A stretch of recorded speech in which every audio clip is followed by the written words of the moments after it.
Hi friends, welcome to Kavitha's fashion 5 channel స్వాగతం అండి. ఈరోజు అయితే నేను మీకు ఒకటి చట్నీ చూపించబోతున్నాను. అది వచ్చేసి పాలకూర చట్నీ. పాలకూర చట్నీకి కావాల్సిన ఇంగ్రీడియంట్స్: పచ్చిమిర్చి ఒక 5-6 వెల్లుల్లి రెబ్బలు, నిమ్మకాయ సైజ్ అంతా చింతపండు, ఒక కొత్తిమీర కట్ట, 3 పాలకూర కట్టలు. తరిగి పెట్టుకున్న పాలకూర శుభ్రంగా కడిగి పెట్టేసుకున్నా. ఇప్పుడు ఇది ఎలా తయారు చేద్దామో చూద్దాం రండి.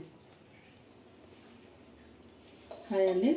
ఇప్పుడైతే స్టవ్ వెలిగించి బాండి పెట్టేసుకున్నాను.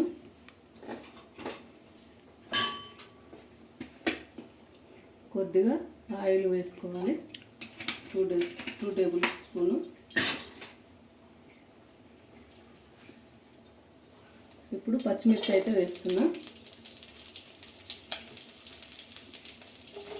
వీటిని ఫ్రై చేసుకోవాలి.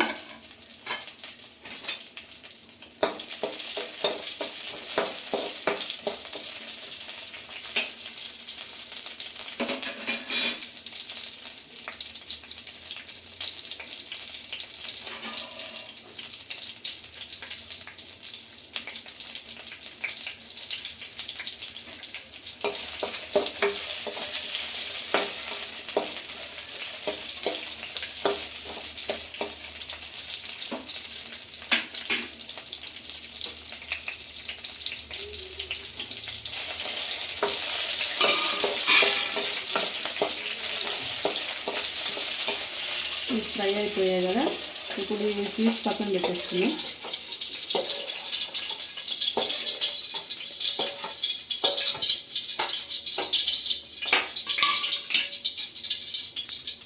ఇప్పుడు కొద్దిగా కొత్తిమీర ఫ్రై చేసుకున్నాం.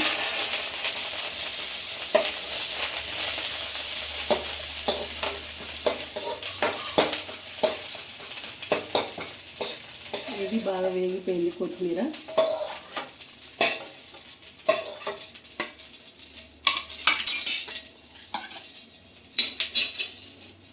శుభ్రంగా కడిగి పెట్టేసుకున్న పాలకూర వేసేసుకున్నాం.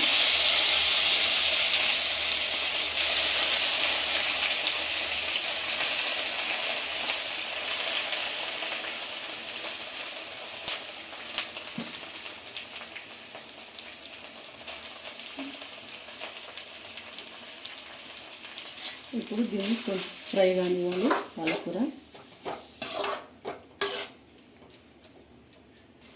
ఇప్పుడు బాగా వేగిపోయింది కదా, స్టవ్ ఆఫ్ చేసుకొని పక్కన పెట్టేసుకోండి.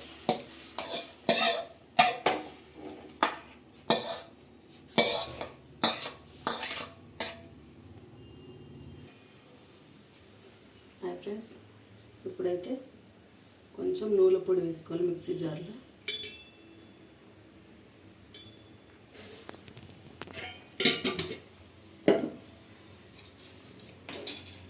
ఇందులో పచ్చిమిర్చి, ఫ్రై చేసుకున్న మిర్చి, వెల్లుల్లి రెబ్బలు, కొత్తిమీర,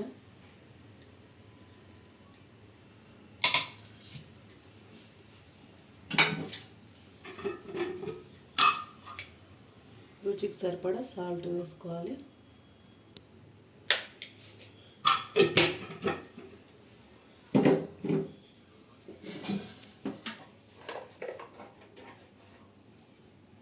పసుపు వేసుకోవాలి చిటికెడు.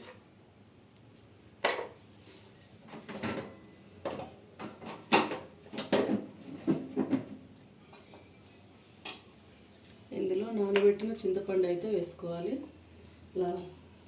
ఇందులో పాలకూర వేసుకొని మెత్తగా గ్రైండ్ చేసుకొని రుబ్బుకొని తీసుకోవాలి. అప్పుడు మనకు పాలకూర చట్నీ అనేది రెడీ అయిపోతుంది. పాలకూర చట్నీ రెడీ అయిపోయాక ఉప్పు పెట్టేసుకోవాలి. ఓకేనా అండి? బాయ్. మరి మన టేస్టీ పాలకూర చట్నీ రెడీ అయిపోయిందండి. రైస్లో కానీ చపాతీలో కానీ దేంట్లోకైనా బాగుంటుందండి. కాంబినేషన్ సూపర్ టేస్టీగా ఉంటుంది. మీరు ఒకసారి ట్రై చేసి చూడండి, చాలా బాగుంటుంది. ఓకేనా అండి? బాయ్ అండి.